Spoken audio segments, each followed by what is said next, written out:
Ma rencontre médiatique avec Anne Hidalgo remonte à la période où celle-ci est devenue adjointe au maire de Paris, Bertrand Delanoë. J'ai pu observer une ascension grandissante avec des apparitions de plus en plus fréquentes auprès du maire. Quelques années plus tard, en 2014, elle devenait la première femme maire de Paris. Inscrivons dans Google le terme suivant: l'élection de la maire de Paris, Anne Hidalgo.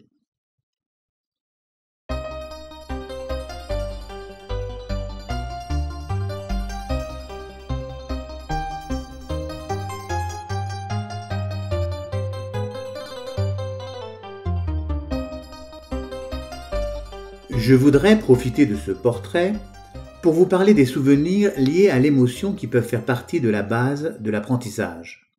En général, nos relations, nos amis adorent raconter leur vie par des anecdotes circonstancielles, et notamment au cours de repas ou de toutes sortes de réunions propices à l'évocation des souvenirs. Comme de nombreuses personnes, nous radotons un peu. Il n'est pas rare de raconter plusieurs fois la même anecdote. J'ai toujours pris un malin plaisir à réécouter ces anecdotes. En aucun cas je stoppe mon interlocuteur. C'est vrai, c'est toujours désagréable d'être stoppé. Cela peut même engendrer une certaine frustration, voire une vexation. Il n'y a rien de plus désagréable lorsqu'un convive ou un membre du groupe termine l'histoire à votre place ou vous lance un « Oui, mais bon, tu nous l'as déjà raconté 10 fois cette histoire ». Dans ce cas, l'orateur est penaud et calme son ardeur. En ce qui me concerne, j'adore réécouter les anecdotes car cela me permet de vérifier, conscient que cette répétition est aussi pour moi un souvenir enfoui, l'exactitude des faits. Certains racontent leur histoire rigoureusement de la même manière, avec les mêmes intonations, les mêmes temps de silence, voire les mêmes positions aux mêmes instants de l'histoire. D'autres racontent la même histoire avec des faits fluctuants. Le poisson de Marseille ne cesse de grossir. Les trompeurs n'ont pas de problème de souvenir. Ils agissent dans le but de mieux se faire comprendre. Ils ajoutent toujours un détail croustillant. Le sourire aux lèvres, ils font souvent le spectacle, c'est leur forme de communication. Les anecdotes, les souvenirs sont souvent rattachés à des émotions.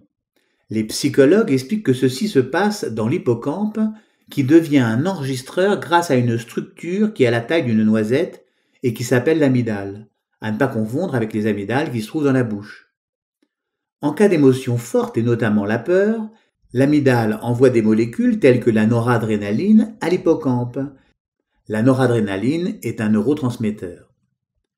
Si l'émotion est très forte, voire traumatisante, l'amygdale va envoyer les molécules et booster l'hippocampe qui va enregistrer en une seule fois les informations.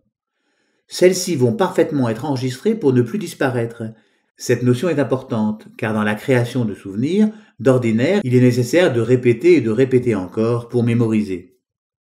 Je reparlerai de la notion de mémorisation et d'apprentissage dans un autre vidéogramme.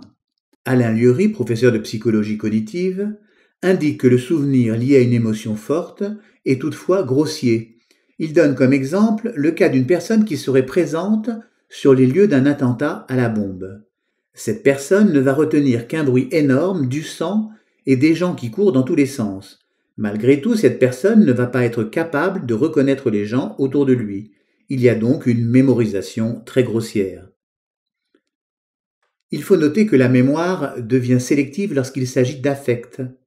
En principe, les personnes retiennent plus facilement les choses qui leur plaisent, et notamment pour deux raisons. La première est liée à l'émotion, car celle-ci a tendance à booster l'hippocampe. La deuxième raison concerne les émotions de type plaisir, liées à des événements antérieurs.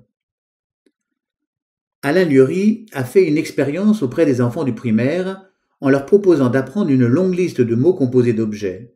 Il mélangeait les noms de jouets notoirement destinés aux garçons avec d'autres noms de jouets plutôt destinés aux filles. Comme on peut s'en douter, les filles ont mémorisé plus de jouets destinés aux filles, il en était de même pour les garçons avec les jouets masculins. Monsieur Lieury insiste sur le fait qu'il est plus facile de mémoriser une nouvelle information si celle-ci est mise en présence d'éléments déjà structurés et ancrés dans notre mémoire, dont le lien est direct avec la nouvelle information. Il est aisé de constater qu'il est plus facile d'apprendre pour un Français une langue comme l'italien ou l'espagnol dont les consonances et les racines sont communes, contrairement à l'apprentissage des langues qui sont fondées sur une phonétique différente, telles que le polonais ou encore le russe, sans parler des langues asiatiques. La présence des smartphones en tout lieu qui enregistrent des vidéos, des photos, voire de l'audio, permettent de construire une mémoire individuelle et ou collective, en plaçant ces médias sur des plateformes telles que Facebook, YouTube ou encore Twitter. Ces informations seront interrogeables à tout moment et en tout lieu. Il sera nécessaire de différencier la fiction du reportage et les faux créés pour l'amusement, comme des histoires surnaturelles où se mélangent aliens et fantômes. Par ces informations visuelles et sonores, la connaissance approximative va disparaître au profit de l'interprétation. L'une des grandes menaces d'Internet, c'est peut-être la diffusion, la propagation d'informations erronées. Amusez-vous à inscrire le nom d'un tableau célèbre dans Google Images.